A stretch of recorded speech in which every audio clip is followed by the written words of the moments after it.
नमस्कार, मैं राहुल कोटियाल। हफ्ते भर की छुई बात बकी बात समेटे हम एक बार फिर से हाजिर हैं अपने साप्ताहिक कार्यक्रम के साथ, जिसका नाम है एक्स्ट्रा कवर।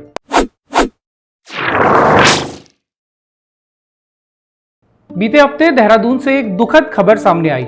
शहर के चर्चित बिल्डर सतेंद्र साहनी, जिन्हें बाबा साहनी के नाम से भी जाना जाता था, उन्होंने बीते शुक्रवार यहां स्थित एक बहुमंजिला इमारत की 8वीं मंजिल से कूदकर आत्महत्या कर ली।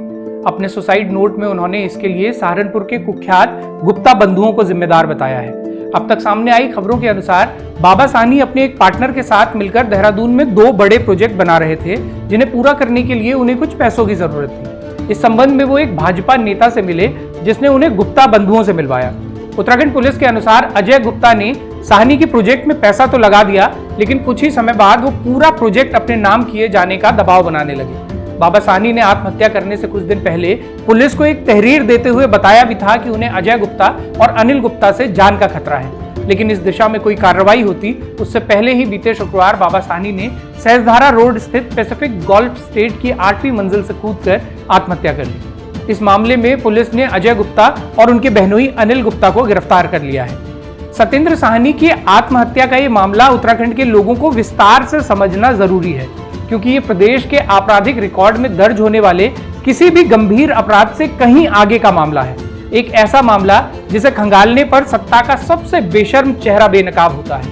वो चेहरा जो शासन और अपराधियों के गठजोड़ का कुरूप दर्शाता है, जहां सत्ता पैसे के लिए सब कुछ बेचने को तैयार दिखती है और जहां ये साफ नजर आता है कि प्रदेश में सबसे बड़े अपराध और घोटाले तो वो होते हैं जो कभी कहीं दर्ज ही नहीं होते।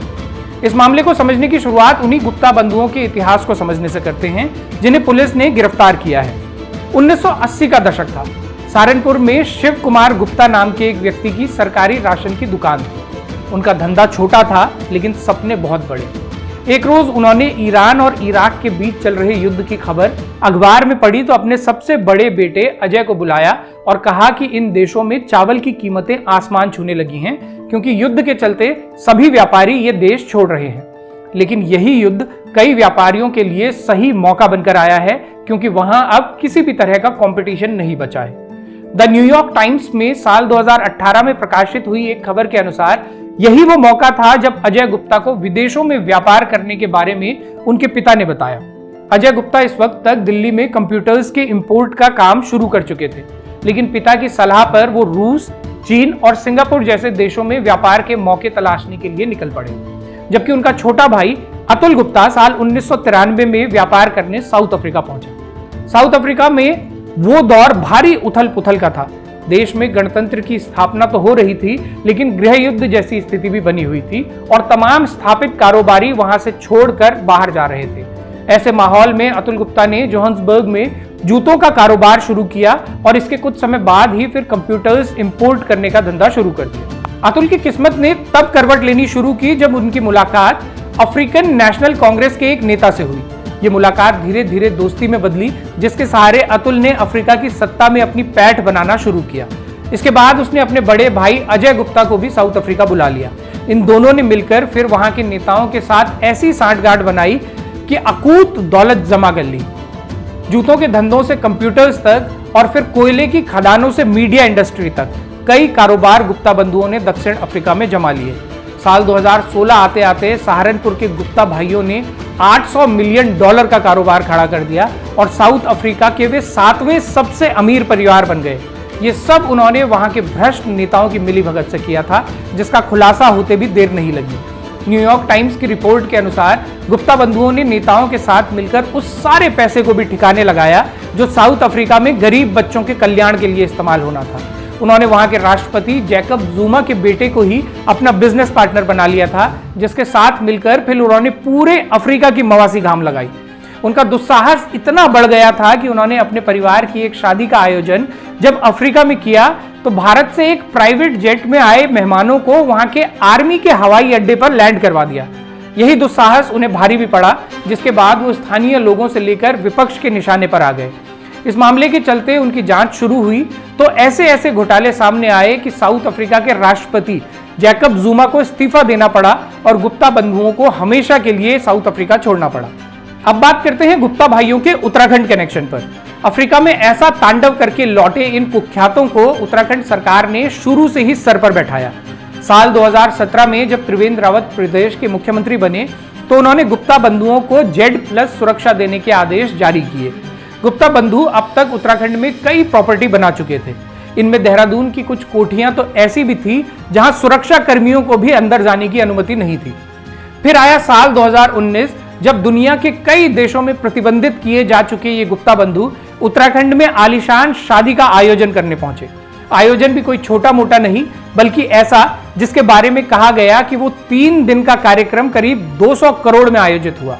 जगह थी जोशीमठ का औली क्षेत्र, वही क्षेत्र जहां आप, हम और आम पहाड़ी लोग एक टेंट भी लगाकर एक रात नहीं रुक सकते। वहां गगनचुंबी सामियाने गाड़ दिए गए, औली के ढलानों को काटकर हेलीपैड बना दिए गए और वो इलाका जिसे बेहद संवेदनशील कहा जाता है एक तरह से गुप्ता भाइयों को गिरवी दे दिया गया। उत्तराखंड हाईकोर्ट ने इस आयोजन के लिए गुप्ता भाइयों पर जुर्माना भी लगाया, लेकिन प्रदेश की तत्कालीन सरकार को देखिए, उसने न सिर्फ पूरी बेशर्मी से इस आयोजन को डिफेंड किया बल्कि इस आयोजन में शामिल होने हमारे वो कई माननीय देहरादून से औली पहुंचे जिन्हें गैरसैंण जाने के नाम पर तपता बुखार आ जाता है। इस आयोजन ने औली के उस क्षेत्र की ऐसी दुर्गति की जिसकी छाप वहां लंबे समय तक दिखी।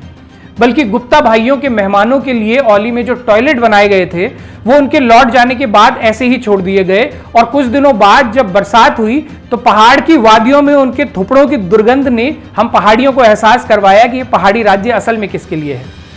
फिलहाल जेल पहुंच चुके गुप्ता परिवार के सदस्यों की कहानी को अब आप इसी आलोक में देखिए और टटोलिए कि वो हमारे नेताओं पर ऐसी क्या कृपा बरसाते होंगे कि उनके लिए कोई नियम कानून आड़े नहीं आता और नेता उनकी सेवा में हमेशा तत्पर दिखते हैं।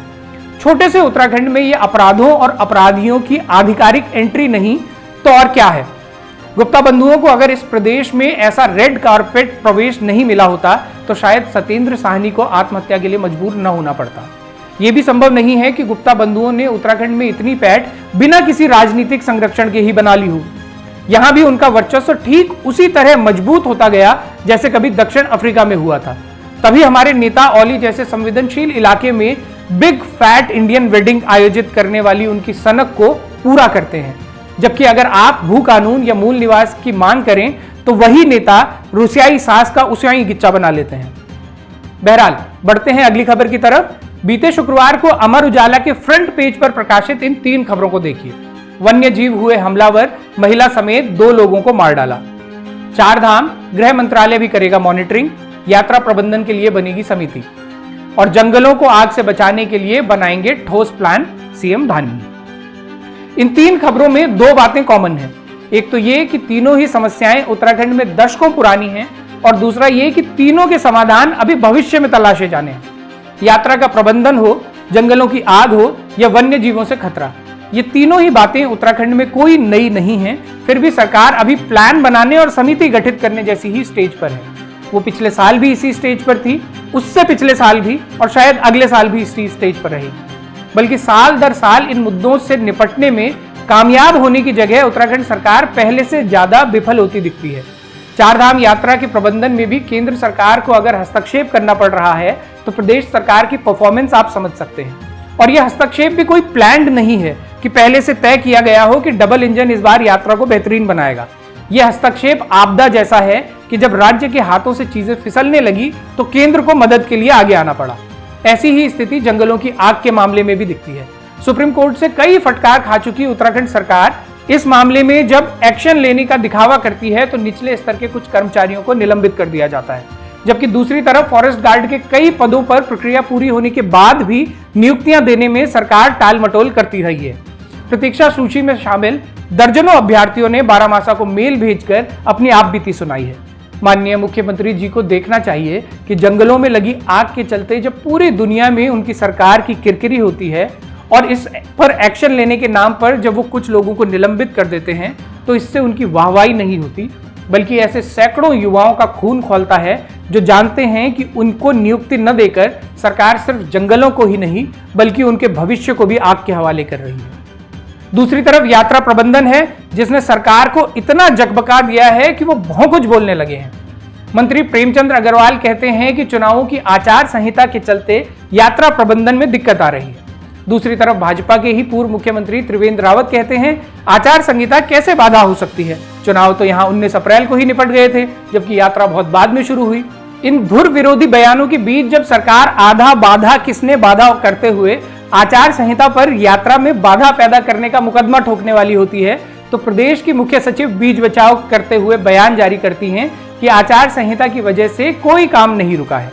लेकिन प्रदेश के शासक और प्रशासक जब यात्रा को लेकर आपस में ही कनछुयाल हुए तुबकी की बात की खेल रहे थे, उस दौरान एक वीडियो प्रदेश के पर्यटन और धर्मस्व मंत्री सतपाल महाराज का भी सामने आया। सारी भीड़ स्थानीय घोड़ा खच्चर वालों के चलते हुई है। इस तरह के बयान देने के कुछ समय बाद मंत्री जी दिखाई नहीं दिए। अब ये वीडियो सामने आया है तो लोगों को पता चला कि महाराज जी मंत्री भले ही हों, लेकिन वो अपने आप में भी तो एक धाम है, जहां उनके कई भगत उनकी ही पूजा अर्चना को पहुंचते हैं। तो उनके पास प्रदेश का पर्यटन और धर्मस्व आदि जिम्मेदारियों के अलावा अपने भक्तों की भी अतिरिक्त जिम्मेदारी है। हम खबरों में आगे बढ़े उससे पहले आप ये वीडियो पूरा और फुल स्क्रीन देख लीजिए।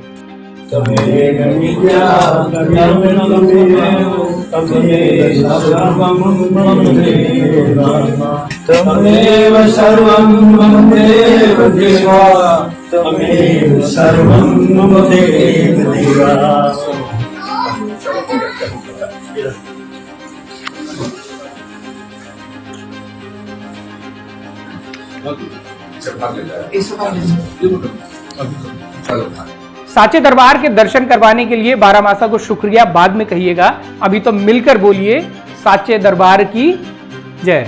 यात्रा व्यवस्थाओं की तमाम खबरों के बीच इस दौरान केदारनाथ से एक डराने वाला वीडियो भी सामने आया, जिसमें दिख रहा है कि वहां एक हेलीकॉप्टर हादसा होते होते बचा। ये सिर्फ इत्तेफाक की बात नहीं है कि ऐसा हादसा होते होते रह गया।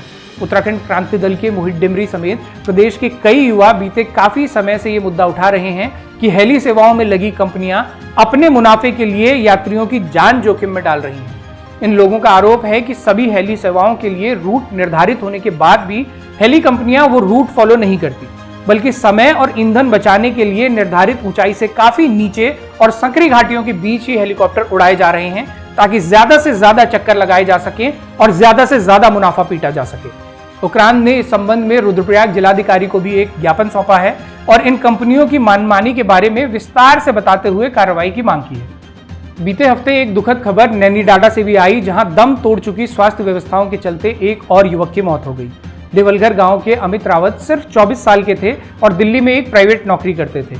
पूजा में शामिल होने अपने गांव पहुंचे अमित की अचानक तबीयत बिगड़ी तो गांव वालों ने उन्हें चारपाई पर लेटाकर पहले तो 2 किलोमीटर पैदल चलकर सड़क तक पहुंचाया और फिर स्वास्थ्य सेवाओं की भेंट चढ़ते लाचारी से देखने को विवश हुए।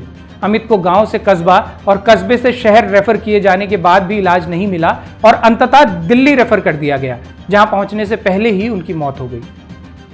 तमाम उदास करने वाली खबरों के बीच उम्मीद की किरण लिए अस्कोट आराकोट यात्रा बीते हफ्ते शुरू हो गई है। करीब 1000 किलोमीटर की इस अलहदा पैदल यात्रा को 10 साल में एक बार आयोजित किया जाता है। इस यात्रा के बारे में विस्तार से जानने के लिए आप बारामासा का ये कार्यक्रम देख सकते हैं, इसका लिंक डिस्क्रिप्शन में भी दे दिया गया है। तो ये था इस हफ्ते का एक्स्ट्रा कवर। आपको ये कार्यक्रम पसंद आया हो तो इसे शेयर जरूर कीजिएगा और उसके साथ ही बारामासा को मजबूत करने के लिए चैनल की पेड मेंबरशिप या सुपर थैंक्स का बटन दबाकर हमें सहयोग कीजिएगा। अपने सुझाव, प्रतिक्रिया या एक्स्ट्रा कवर से निकलती कोई भी खबर अगर आप हम तक पहुंचाना चाहते हैं तो इस मेल आईडी पर लिख भेजिए। अगले हफ्ते फिर से होगी मुलाकात, तब तक के लिए सिमनिया पहलाग, नमस्कार।